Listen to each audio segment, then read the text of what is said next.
All right, so isn't risk investing too risky? I'm going to quickly go through this, but I'm going to see if I can share my screen with you.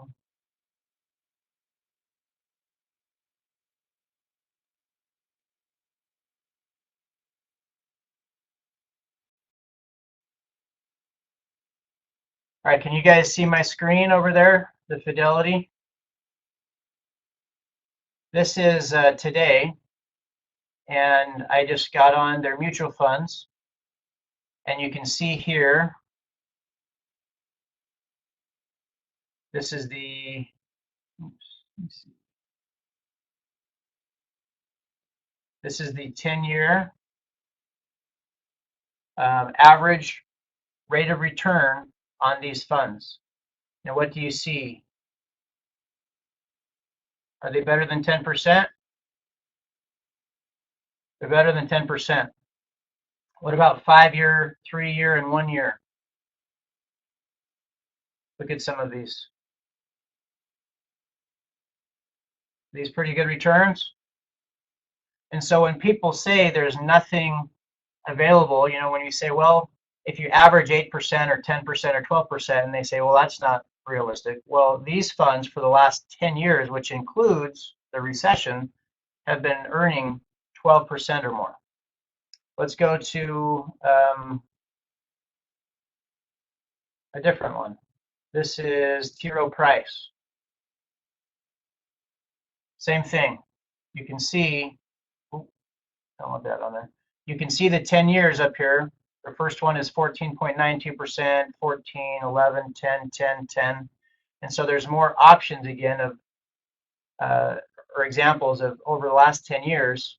These have been doing pretty well. In fact, this top one, Global Technology, this year in 1 year has done 30%. The last 3 years is 21%, and the last 5 years is 21%. So it's you know, the market's doing. In fact, today it just broke the $21,000 mark for the first time ever. Here's one more. Here are some stocks. Those were mutual funds, which if you guys want more information on investing, we can do a different you know, training on that. But this is just an example. Those were mutual funds where it's diversified, and these are individual stocks. And you can see over the last 10 years what the rate has been and who's in the top. So if you would have invested in Netflix 10 years ago, it's 4,315% increase that you would have had, which means if you would have put $1,000 in, you would have $43,000. Or if you put $100,000 in, you'd have 4.3 million. 10,000 would be 430,000. So if you could, it would have just come up with $10,000 10 years ago and put it in Netflix, you would now have $431,000. So this is amazing. Now let's look at interest rates in banks. All right, and these are the best online banks of money market accounts or large high growth. Sorry, not high growth, but savings accounts that have high interest rates. And what are the top interest rates we can see? 1.1, 1.05, 1%. And that's if you have a minimum balance, some of these of $10,000, right? Some of them, like Barclays, it's $0 or $100. And so it's about 1%. And so when we're talking about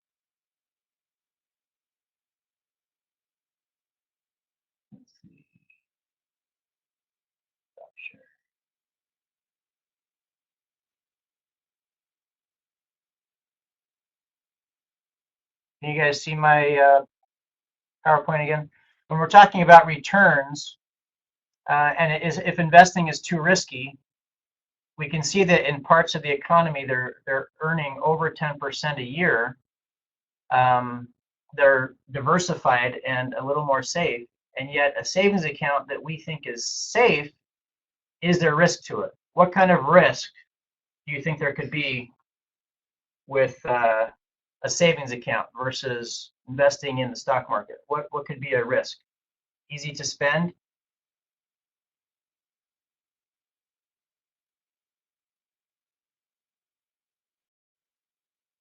Yeah, what about inflation risk? Yeah, not earning enough on it. So inflation is, if it's growing at 4% a year and we're earning 1%, and that's at the highest. A lot of us in our savings accounts are earning like 1 or 0.15. And so we're losing money every year. Our $100 buys less the next year than it did before. And so this is an example here of what $20 would buy of the groceries in 1972, 1992, and 2012, 20 years apart. And you can see 40 years down the road in 2012 what it can buy versus 40 years previously in 1972. That's inflation. So if we just bury our money or stick it in savings or keep it under our mattress, okay, we are losing money. It's still risky because we're losing money to inflation. And so why not put it in and have it being saved somewhere that's growing and increasing? So we agree that savings and investing is beneficial.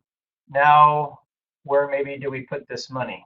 So this is kind of hard to see. Let's see if we can make this any bigger. Where do we stash our cash?